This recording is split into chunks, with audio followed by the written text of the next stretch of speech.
안녕하세요. 저는 올해 41가 되는 여자입니다. 결론만 말을 하자면 전 이혼녀예요. 벌써 그 지긋지긋한 남편놈과 헤어진 지 얼추 1년이 되어가는 것 같아요.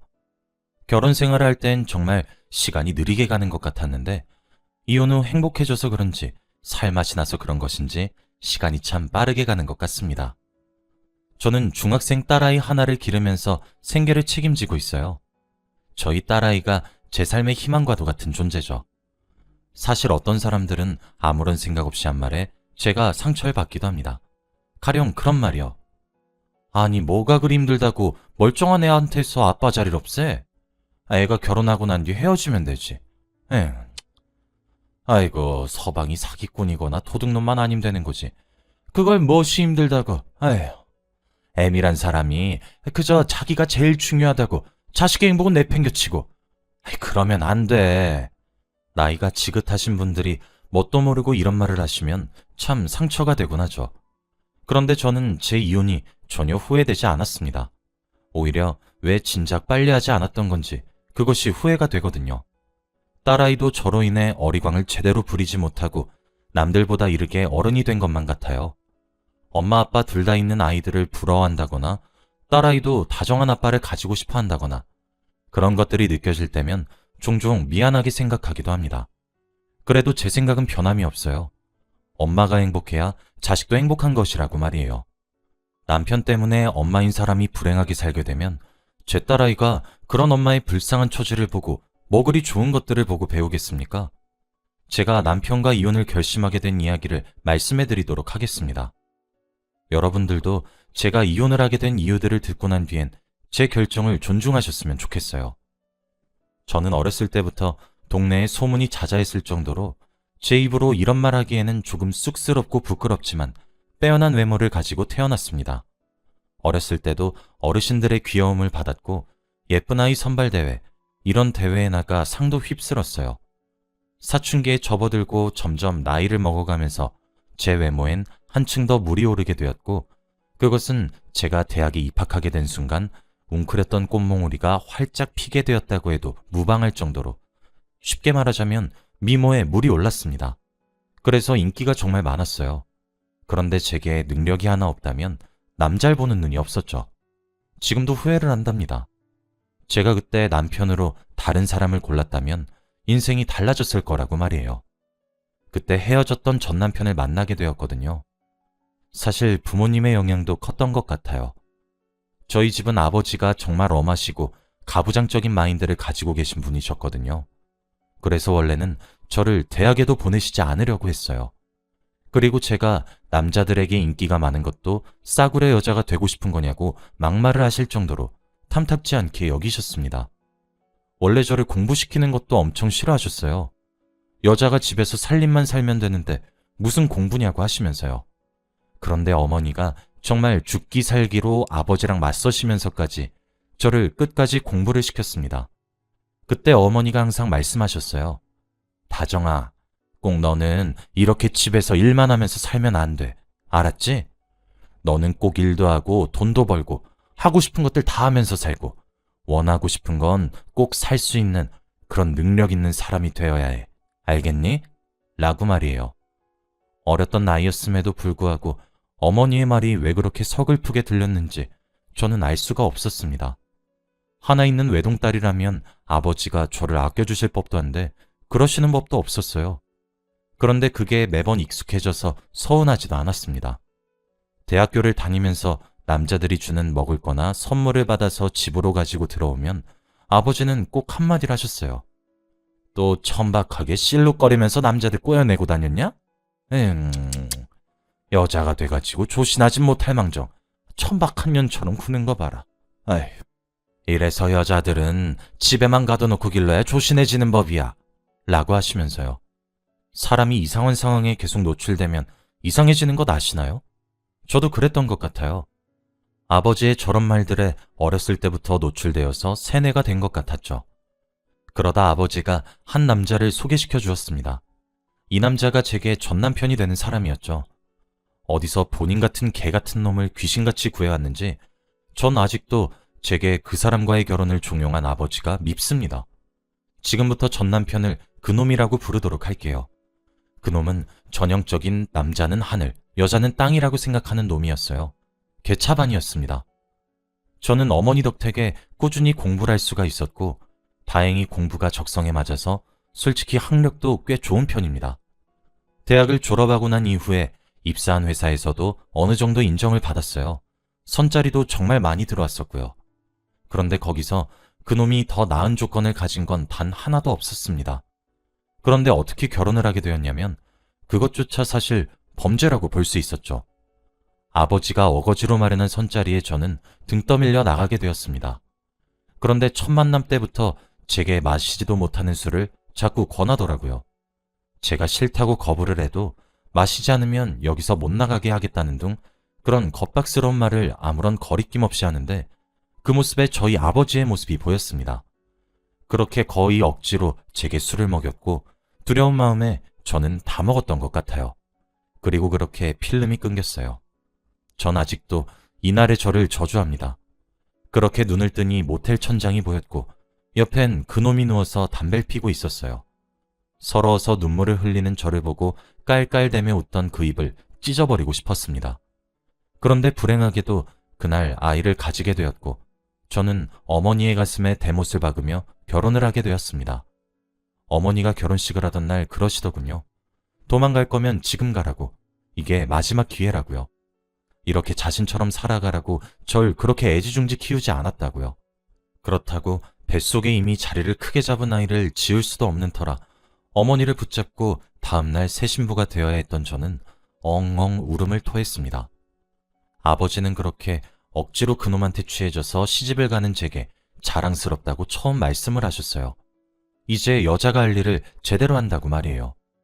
저는 그렇게 그놈과 결혼을 했고 결혼 생활은 제가 생각하고 상상했던 것보다 곱절은 끔찍했습니다. 그놈은 제게 현모양처의 아내 역할을 바랬어요. 항상 본인의 말에 내내하며 기죽은 듯이 대답하지 않으면 여자 목소리가 크다고 화를 냈고 항상 삼시세끼를 임금님 수라상처럼 차려내야 했죠. 그러면서 동시에 돈도 벌어야 했어요. 왜냐면 남편은 직업이 없었거든요. 처음에 아버지를 속였더라고요. 자신이 사업을 구상하고 있다, 뭐 그런 식으로 말이에요. 그렇게 중매자를 속였고 중매자는 아버지에게 그놈을 데려간 거였죠. 전 집안의 가정이자 남편을 떠받드는 아내가 되어야만 했습니다. 하루에 수십 번은 제 자신을 죽였고 또 죽고 싶었어요. 결국 유산기가 오게 되면서 일을 쉬게 되었지만 집에서 제대로 쉴 수가 없었습니다. 그럴 때 어머니가 참 많이 도와주셨어요. 그래도 제가 남편 복이 없지 어머니 복은 있어서인지 친정어머니와 시어머니 두 분 다 저를 정말 살뜰히 보살펴 주셨어요. 그렇게 태어난 아이가 딸아이였어요. 시아버지랑 친정아버지는 어떻게 딸을 낳을 수 있냐고 노발대발 화를 내셨고 남편도 입에서 불을 내뿜었습니다. 저는 그런 환경에서 몸조리도 제대로 하지 못한 채로 복직을 했고 돈을 벌었고 생계를 유지했어요. 그렇게 딸아이 하나만 바라보고 살았습니다. 어쩔 때는 밤에 자다가 목이 말라 일어나면 제 옆에 남편이 코를 골면서 잠을 자고 있는데 베개로 숨통을 못 쉬게 누를까 하는 충동이 얼마나 느껴졌는지 모릅니다. 일을 하길 하나 집안일 하기를 하나 식충이 같은 남편도 꼴에 애아빠라고 그렇게 보듬어서 지내길 어느새 10여 년. 어느새 딸아이는 훌쩍 컸고 저는 아이에게 돈을 미친 듯이 갖다 바르면서 학원에 과외에 바깥으로 돌렸습니다. 그 옛날 저희 어머니가 삭바느질로 돈을 벌어 제 교재를 사주었던 그때처럼 말이에요. 딸아이에게 저는 누차 말했어요. 꼭 배워야 해. 아버지가 저렇게 말씀하셔도 넌 엄마 말을 들어야 하고 믿어야 해. 여자라고 배우지 말라는 법이 없어. 무조건 배우고 해낼 수 있어. 그러니 꼭 공부를 하렴 하면서요. 딸아이는 총명했고 절 너무 좋아했으며 잘 따랐죠.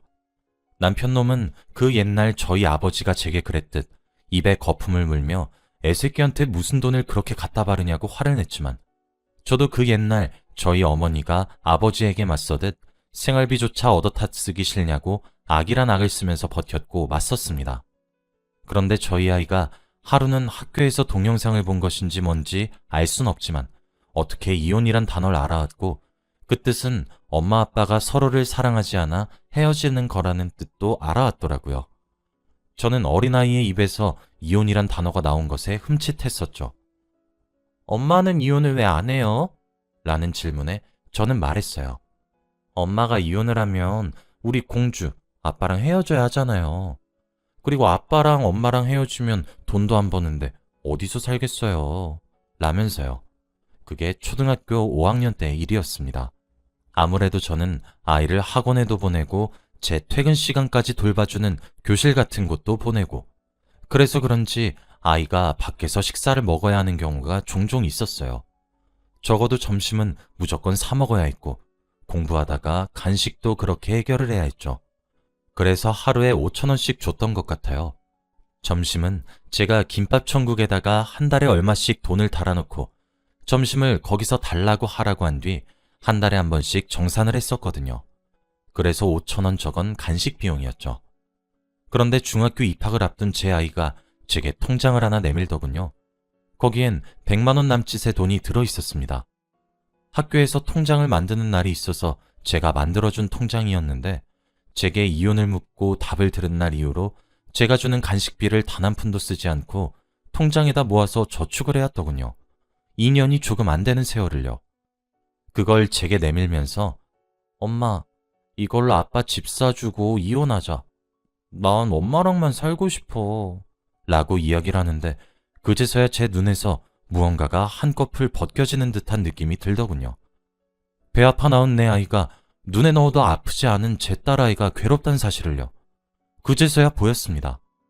아이 아빠가 기지개를 핀다고 손을 들어 올리면 그 작은 움직임에 제 딸아이가 움찔하고 아이 아빠가 제게 큰 소리를 내면 몸을 바들바들 떠는 딸아이의 상태가 말이에요. 저도 미련한 엄마였던 거죠. 이 작은 아이가 세상 물정을 깨닫기도 전에 자신의 아빠랑 얼마나 헤어지고 싶었으면 간식 먹고 싶을 나이에 그걸 다 참고 돈을 모아서 나에게 줬나 싶더군요. 그때 저는 이혼을 결심했습니다. 그래, 이혼이 무슨 죄겠냐. 아이에게 죄를 짓는 것은 애 아빠이고 아이의 신호를 내가 만약 무시한다면 나 또한 죄를 짓는다고 생각했죠. 분명히 내가 없는 경우 아이에게 손찌검을 행했을 것이고 욕설도 했을 것인데 왜 그 간단한 것을 수년이 지나도록 깨닫지 못했던 것인지 한번 깨닫기 시작하자 그 깨닫는 속도는 더욱 붙었고 제 자신이 원망스럽고 저주스럽기도 했습니다. 조용히 이혼을 진행했어요. 시어머니와 친정 어머니께도 미리 말씀을 드렸습니다. 두 분 다 제게 그동안 한 푼 두 푼 잔돈들을 모아 꽤 큰 쌈짓돈을 모으셨던 것을 제게 죄다 쥐어주시며 남편 모르게 아이와 단둘이 살 집부터 구하고 빠져나오라고 하더군요. 안전이 무엇보다 중요하다 하시면서요. 저는 그때 깨달았어요. 시어머니와 친정어머니가 그토록 친한 이유와 우리 세 사람의 마음이 사돈관계와 고부의 관계인데도 가까웠던 이유를요. 우린 다 같은 처지였어요. 내 남편 같은 사람을 저보다 훨씬 더 겪어오신 어머님들이셨으니까요. 변호사를 고용했고 이혼소송을 진행했습니다. 그동안 왜 망설였던 것인지 기가 막힐 정도로 소송이 순조로웠습니다. 제가 경제활동을 꾸준히 하고 있어서 그런지 경제적 어려움도 그닥 없었어요. 변호사님이 이혼 시 재산 분할을 할 수밖에 없다고 하셨지만 그래도 변호사님의 도움으로 비율을 아주 최소한으로 적게 할 수 있었고 푼돈을 주고 이혼할 수 있다면 저는 땡큐라고 생각했습니다. 게다가 재판 도중에도 남편은 저와 제 딸아이를 끊임없이 위협했고 소송기간 내에서도 갖은 협박을 일삼았기 때문에 유책 배우자인 증거를 모으는데 톡톡히 도움을 줬죠. 남편 그놈이 생전 도움 하나 안 되더니 그거 하나는 도움이 됩디다. 결국 백수 남편의 폭력성이 있음이 증명되어 사실상 재산 분할도 거의 하지 않는다고 봐도 무방했습니다. 제가 나눠줘야 하는 재산의 비율과 그놈이 제게 매달 지급해야 하는 양육비와 위자료 등이 비슷한 수준이었거든요. 저는 그렇게 지옥에서 빠져나올 수 있게 되었습니다. 아이는 한 톨의 미련도 없이 자신의 아버지를 외면했어요. 그리고 지금은 1년이란 시간이 지났어요. 처음엔 2년 전년 먼 새끼 하면서 저를 찾고 부르짖던 남편은 소송을 몇 번 당하고 신고를 몇 번 당하더니 꼬랑지를 내리다 못해 안으로 말며 제게 조금의 도움을 주면 안 되냐고 조심스레 연락이 오곤 합니다. 그 꼴을 보고 있으면 이렇게 못난 사람을 나는 뭐 그리 두려워했던 것인가 하면서 헛웃음이 납니다. 제 행복을 제가 가장 사랑하는 딸아이가 찾아준 것이나 마찬가지였죠. 이건 사실 뭐라고 해야 할지 모르겠지만 제가 아이를 지키기 위해 한 이혼이라는 선택이 제 시어머니와 친정어머니께도 지대한 영향을 미치신 것 같았습니다. 제 이혼이 승소하자 두 분 다 남편과 이혼을 원했거든요. 어차피 저 이혼도 해서 재산도 거의 안 뺏겨서 그 돈으로 시원하게 변호사 선임해드렸고 두 분 다 조금 시간이 길게 끌리긴 했지만 무사히 이혼을 하시게 되었고 재산 분할도 절반 받을 수 있게 되었습니다. 제 남편은 인터넷 도박과 게임으로 제 돈을 쓰기만 했지 어머님들은 가사 노동을 하시면서 하녀처럼 일평생 남편의 비위나 맞추면 사셔서 그런지 재산 분할의 기여도가 매우 높게 측정이 되시더라고요. 그렇게 제가 먼저 이혼했고 시어머니가 이혼했으며 저희 어머니도 이혼을 하셨습니다. 저희 어머니에겐 어차피 자식이 저밖에 없어서 상관이 없어 하셨지만 시어머니는 아들 자식 보고 싶어 하지도 않으시더군요. 그놈도 외동아들이었거든요. 시어머니는 염치 없다고 수십 번, 아니 수백 번을 거절하셨지만 저희 친정어머니는 이제 함께 이혼한 동지와 다름없으니 우린 친구가 아니라 전우와 가깝다고 그동안 우리 딸 귀하게 여겨주고 시집살이 하나 안 시킨 것 다 아신다며 셋이서 함께 살자고 설득을 했습니다. 물론 저와 제 딸아이도 함께 말이죠. 저는 제 명의로 되어 있던 집도 다 팔고 난 뒤 저희 친정어머니와 돈을 합쳐서 제 명의로 내 여자가 살만한 아파트를 한 채 얻었어요. 시어머니가 받으신 위자료는 사용하지 마시라고요. 그래도 피가 섞이지 않았으니 조금 불안해하실까 염려되어 일부러 저와 저희 엄마의 돈으로 아파트를 구입한 것이었는데 시어머니는 절대 그럴 수 없다며 당신이 받은 위자료를 모두 제게 주시겠다 유언장을 작성하셨습니다. 비록 남자복 없는 누군가의 아내였던 저희 세 사람은 그런 과거를 청산했고 지금 제 딸아이와 넷이서 오순도순 아주 잘 살아가고 있습니다. 저희 아버지도 시아버지셨던 분도 두 분 다 어쩜 하는 짓거리가 제 전남편과 똑같은지 그렇게 존재가 사라지고 모든 걸 잃어봐야 제 두 어머니의 희생이 뼈저리게 느껴지셨나 봅니다. 매일 아휴 이 여편네야 라고 으름장을 놓듯 저희 어머니를 부르시던 아버지는 한 번만 더 기회를 달라 그러시고 뭐 마찬가지 취급이셨던 시어머니께도 시아버지가 잘못했다고 용서를 비네요. 가급적 시아버지와 제 아버지와 제 전남편 이 세 사람이 남은 생을 참 불행하게 살다가 갔으면 좋겠습니다. 제 소심한 마음으로 내뱉어보는 저주네요. 제 딸아이는 애늙은이 같았는데 두 할머니의 사랑을 듬뿍 받으며 차츰 어리광이 늘어가고 있습니다. 진작에 이혼을 했어야 한다고 두 어머니와 저는 웃으면서 말을 하곤 합니다. 친정어머니는 청소기를 돌리고 시어머니는 걸레질을 하세요. 하지 말라고 하셔도 평생을 해와서 안 된다고 손사래를 치시네요. 시어머니는 저와 피가 섞이지 않았지만 엄마라고 부르고 있습니다.